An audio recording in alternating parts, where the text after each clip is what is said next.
Okay, so here's another example in converting complex numbers. So we have z equal to -2 minus 2 square root of 3i. So yung x natin, given na x natin is -2, yung y natin is -2 square root of 3. So given na negative and negative yung mga coordinates natin or yung mga points natin, ibig sabihin our modulus is on the third quadrant. Okay, nasa third quadrant yan. So, this is, for example, nandito siya. This is our R. Okay? So, gusto ko lang i-clarify yung sa plus 180 and minus 180. So, for example, you got the angle here. So, dito mo kinuha si theta. Whatever the answer, kapag nasa third quadrant ka, mag-subtract ka ng 180 degrees. Okay? Since polar to, degrees yung gagamitin natin. Um, kapag exponential naman, mag-subtract ka ng pi, minus pi. Kapag naman nasa second quadrant, so ito, pag nasa second quadrant ka, and this is your R, for example, so nasa second quadrant ka, 'di ba? And then dito mo kinuha yung theta mo, ibig sabihin whatever the answer, you add 180 degrees or mag-add ka ng pi. Okay? Basta kinuha mo yung angle from the x-axis, okay? Kahit pag nasa second and third quadrant lang to second and third quadrant, and you got the angle with respect to the x-axis, yan, adjacent to the x-axis, then you, sa third quadrant, you subtract 180 degrees or pi. And for the second quadrant, you add 180 degrees or pi. Okay? So, ganun yung gagawin mo. However, if you get the angle dito, let's say si phi, kinuha mo yung angle dito, disregarding the sign, you add 90 degrees. Kasi yung reference point mo na is from this one, from the first quadrant. Yan, ito na ngayon yung ginamit mo na reference point. So, since nakuha mo yung angle dito, i-add mo lang si 90 degrees, okay? And dito naman, kapag dito mo kinuha yung angle mo, which is, let's say, si phi din, okay, magpa-plus 90 ka dito since this is 90 degrees, tama? Okay? So, magpa-plus 90 ka. However, magiging negative na yung angle mo. Why? Because if this is your reference point,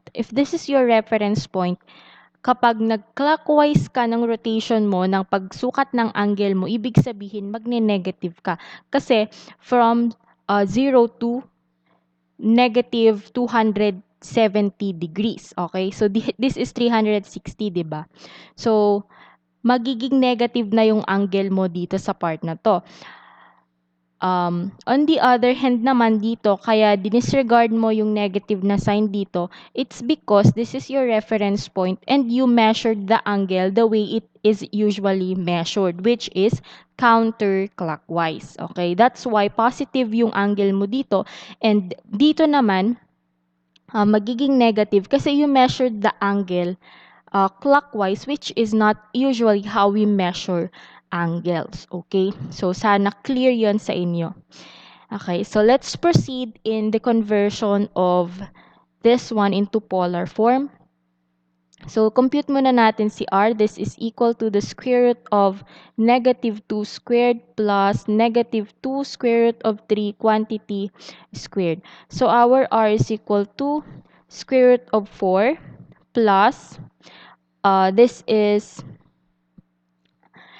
4 times 3. Tama, kasi matatanggal na yung square root niya dito. So, that will be equal to 4 times 3.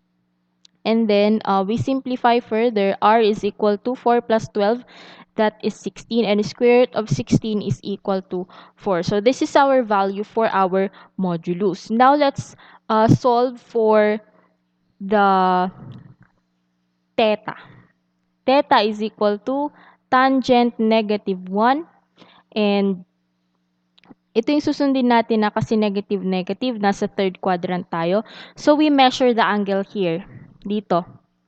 And then, we try to measure the angle dito rin so that makita natin na same lang yung makukuha natin. Okay, so we measure the angle here. This will be y. So, yung opposite natin is y, which is negative 2 square root of 3 over our x that is negative 2. Okay? So, computing this in your calculators, this is equal to 60 degrees. So, since nasa third quadrant tayo, we need to subtract 180 degrees. So, minus 180 degrees since dito tayo kumuha ng angle. So, our theta is equal to negative 120 degrees. Okay, so let's try na i-measure si theta using the, hindi pala siya theta, si phi. Let's try to measure phi. Okay, si phi is equal to tangent negative 1. Now, our opposite is negative 2, which is si x, divided by our adjacent, which is now si y. So, phi is equal to 30 degrees. And then, we add 90 degrees. Tapos, i-multiply natin sa negative since clockwise yung rotation niya. So, our phi is equal to negative 120 degrees, which is the same as dito. So, you can use whatever na mas madadalian kayo. So, we are going to write this expression into polar form. So, polar form niya will be 4r and then angle negative 120 degrees.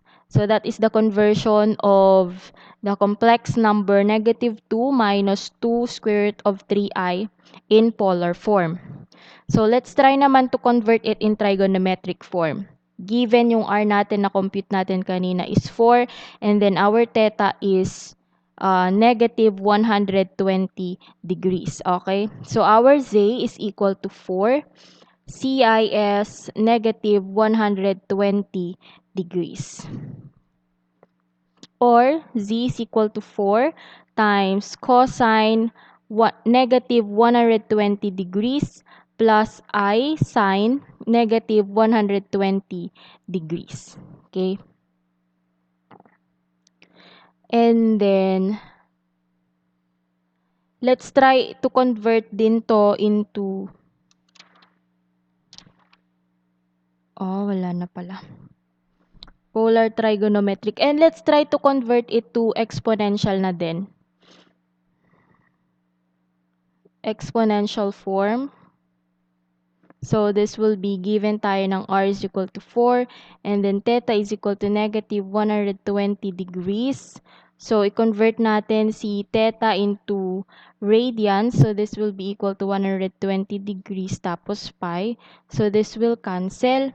So, 120 divided by 180 is equal to 0.67. So, this is equal to negative 0.67 pi. So, our exponential form is r or 4. That will be z is equal to 4 times e raised to I negative 0.67 pi. So, this is the exponential form of the complex number.